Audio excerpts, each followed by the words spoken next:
법이 바뀌었는데도 관리인이 지폐 없이 관리회사를 선정하는 사례가 여전히 있어요. 그래서 이건 좀 문제죠. 관리회사 선정 자체가 무효가 될 수도 있거든요.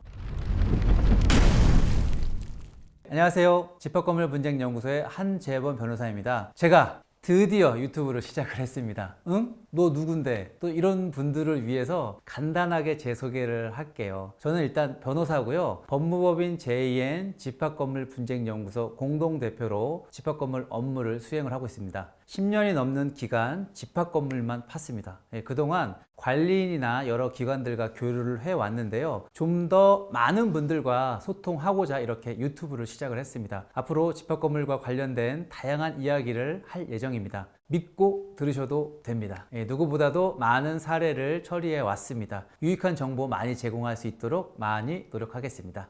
첫 번째 영상은 관리단 집회부터 시작하기로 했어요. 이것도 다 이유가 있는데요. 아무래도 저희가 변호사다 보니까 주된 업무는 소송입니다. 근데 소송을 진행을 하다 보면 한 80% 약간 가정하면 90% 이상의 분쟁이 모두 관리단 집회하고 관련이 있어요. 집회를 개최해야 하는데 개최하지 않거나 개최를 하긴 했는데 절차를 따르지 않았거나 또는 의결할 수 없는 걸 의결을 했거나 이상한 내용을 의결을 했거나 법적인 분쟁, 구체적인 소송이 발생하는 가장 큰 이유는 관리단 집회입니다. 관리단 집회를 개최해야 하는 이유는 첫 번째는 이게 뭐니 해도 관리단의 꽃이라고 할 수 있는 관리인을 선임하기 위해서입니다. 관리단 집회 없이 관리규약으로 정하면 안 될까요? 만약에 관리규약에서 홍길동을 관리인으로 한다 이렇게 딱 못 박으면 홍길동이 계속해서 관리인 할 수 있는 거 아닌가요? 이렇게 생각할 수 있죠. 안 됩니다. 집합건물법이 딱 정해놨습니다. 관리인의 임기는 2년입니다. 2년의 범위 내에서 규약을 정할 수가 있다고 규정이 되어 있습니다. 이거는 강행 규정입니다. 새로운 관리인이 뽑히지 않으면 임시로 업무를 수행할 수도 있지만 관리인은 보통 2년마다 원칙적으로 관리단 집회에서 선출되어야 합니다. 물론 예외도 있죠. 만약에 관리규약에서 관리위원회를 따로 두도록 규정을 했고 관리위원회에서 관리인을 뽑도록 규정을 했다면 관리단 집회가 아니라 그 위원회 의결로도 관리인을 선임할 수가 있어요.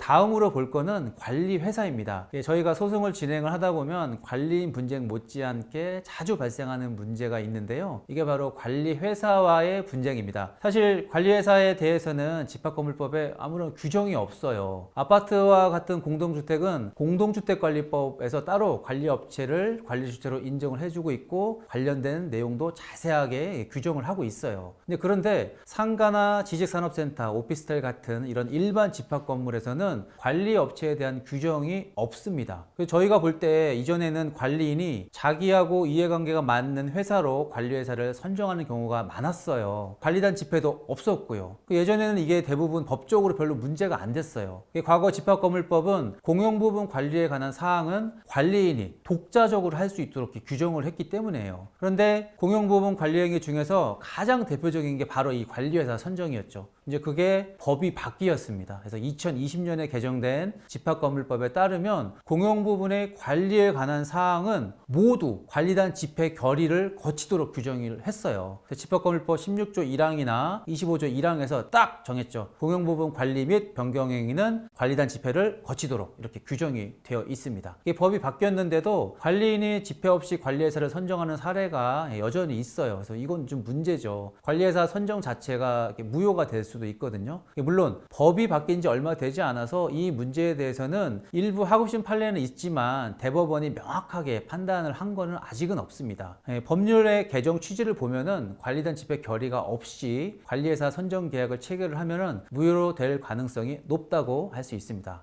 아닌데 우리 건물은 관리인이 내가 마음대로 관리회사 선정했어도 아무 문제가 없던데 또 이렇게 반문하시는 관리인이 계실 수도 있는데요. 일단은 괜찮을 수는 있어요. 아무도 여기에 대해서 문제 제기를 하지 않으면 모든 구분 소유자가 건물 관리에 관심이 없다면 그냥 운영은 될 수 있을 겁니다. 그런데 이게 언제든지 터질 수 있는 시한폭탄이 될 수 있다는 점은 항상 유념하시길 바랍니다. 마지막으로 시행사와 관련된 문제가 있습니다. 집합건물 대부분 분양을 통해서 소유자가 정해집니다. 이게 무슨 말이냐 하면 일면식도 없던 사람들이 의기투합을 해서 모여서 관리계약을 만들어야 되고 관리인을 선임하고 관리회사도 선정을 해야 된다는 말입니다. 근데 이게 말이 쉽지 현실적으로는 불가능하죠. 그래서 시행사가 먼저 관리계약을 만들고 관리인을 내정하는 사례가 많습니다. 요새는 친절하게도 시행사가 직접 관리단 집회까지 개최해 주기도 합니다. 근데 이게 문제는 시행사가 시행사에 유리하게 관리규약을 만들고 관리인을 내정하기 때문에 구분 소유자들한테는 불리할 가능성이 높다는 점입니다. 시행사에게 중요한 건 모든 호실을 분양하는 것도 있지만 최소한의 비용과 노력으로 하자 보수를 막는 것도 있겠죠. 그래서 시행사의 우호적인 관리인과 관리업체를 선정을 해놓으면 하자 문제에 있어서도 비교적 대처가 용이할 수 있습니다. 근데 구분 소유자 입장에서는 뭐 시행사가 알아서 잘 해주겠지 이렇게 생각하다가는 낭패를 보는 경우가 있어요. 그래서 물론 구분 소유자 쪽에서도 법의 테두리를 벗어나는 어떤 무리한 요구를 하는 사례도 있죠. 그래서 시행사나 구분 소유자나 어떤 법이 정한 규칙을 따르는 게 중요합니다. 그럼 그 규칙이라는 게 뭐냐? 저희가 앞으로 차근차근 풀어드리겠습니다. 이게 급하시면 영상 정보에 써놓은 네이버 카페나 전화를 통해서 상담을 또 진행하셔도 됩니다.